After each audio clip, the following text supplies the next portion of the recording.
Hello friends, and welcome to this week's chapter book reading. Today I'm going to be reading to you from the book Beauty Queen by Sarah Mlynowski. This book is part of a series about a brother and sister named Jonah and Abby who have a magic mirror that they can use to travel to different fairy tale stories. But one day Jonah loses his memory and now he doesn't remember any of their fairy tale adventures. When they get thrown into the story of the Beauty and the Beast, Jonah picks some of the Beast's flowers, making him angry, and he becomes the Beast's prisoner. Now Abby has to find Beauty while dealing with a wicked fairy and trying to help her brother recover his memory. With the kind permission of Scholastic, I'm going to read to you from the first chapter.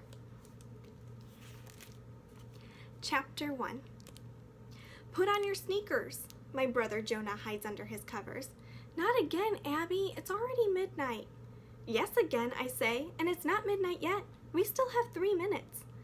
But I don't want to sneak into the basement again. I want to go back to sleep.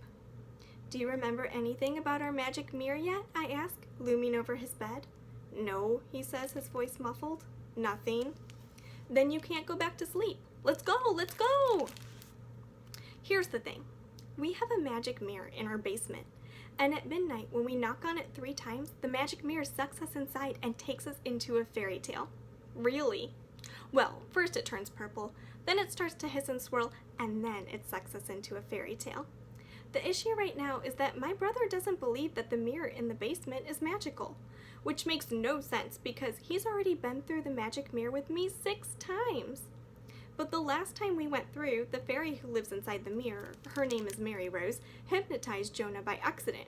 He remembers everything else about his life, his name, my name, the fact that we live in Smithville, but he doesn't remember any of our trips. Not at all, not even a little bit. How sad is that? We've had all these adventures and he has no clue about any of them. We hiked with Snow White. We baked brownies with Cinderella. He turned into a human popsicle in the story of the Snow Queen, and he remembers nothing. Nothing! It makes me feel kind of lonely. Come on, I yell. I can't be too loud. My parents are sleeping. Let's go! I'm really hoping his memories come back once he sees the mirror in action. Nothing else I've tried has worked. I made him wear his soccer cleats around the house. I was hoping he'd remember how wearing them had totally messed up Rapunzel's hair, and I had no choice but to give her an extreme haircut. I fed him apples, hoping he'd remember meeting Snow White. I even showed him the jewelry box in my room. The paintings on the box show what happens to all the fairy tale characters after we visit their stories, like Rapunzel with her shorter hairdo. But nothing has worked. He has no memories of our adventures. When did you get so annoying? My brother mutters as he climbs out of bed and smushes his feet into his sneakers. Prince, our dog, nuzzles his nose against Jonah's heel. I ignore the question. Are you wearing your watch? I ask. A watch from home is the only way to keep track of time when we're in fairy tales. Yes, he grumbles. Good, follow me. I head down the stairs to our basement. Quietly. I don't want my parents to wake up. They don't know about the magic mirror. Mary Rose hypnotized their memories away on purpose. Plus, we promised them that we wouldn't go into the basement at night, and I hate breaking promises. But what else can I do? I need Jonah to remember everything that happened, and this is the only way. Also, going to the mirror is fun. Prince follows right behind me. I can hear Jonah grumbling to himself behind Prince. Close the basement door, I tell Jonah as we climb down the final flight of stairs. He does. I motion for him to come closer and face the mirror. The mirror is about twice the size of me. The frame is made of stone and decorated with carvings of small fairies with wings and wands. The glass part is clear and smooth, and inside we can see our reflections. My shoulder-length curly brown hair, my small, scrawny brother and his messy brown hair, Prince's furry little body. I knock on the mirror once, twice, 3 times. I hold my breath. Nothing happens. No spinning, no purple, no hissing.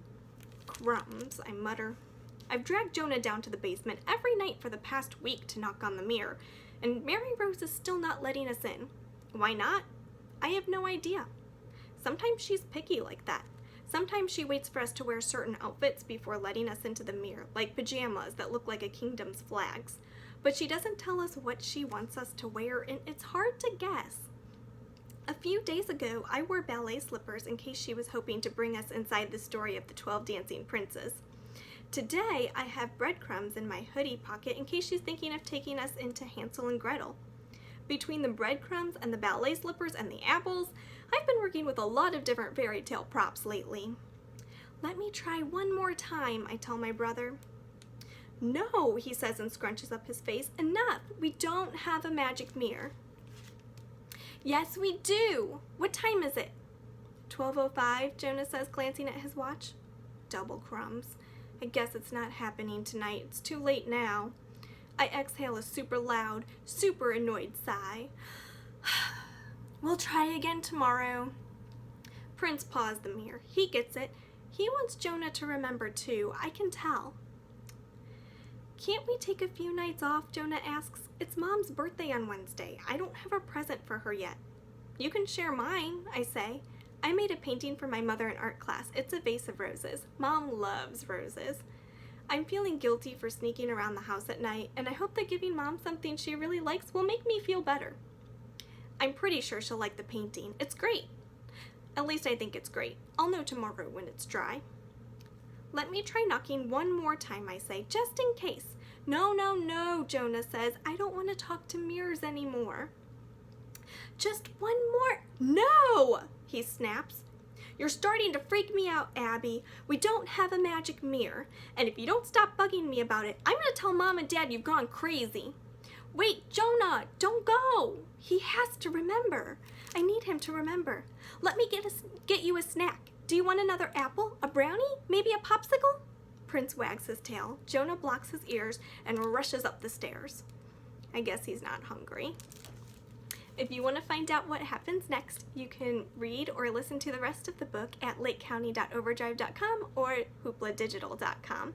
And if you do end up reading the book, let us know what you think. You can send us an email at kids@lcplin.org. Thank you so much for watching, and we will see you next Thursday with another book. Bye!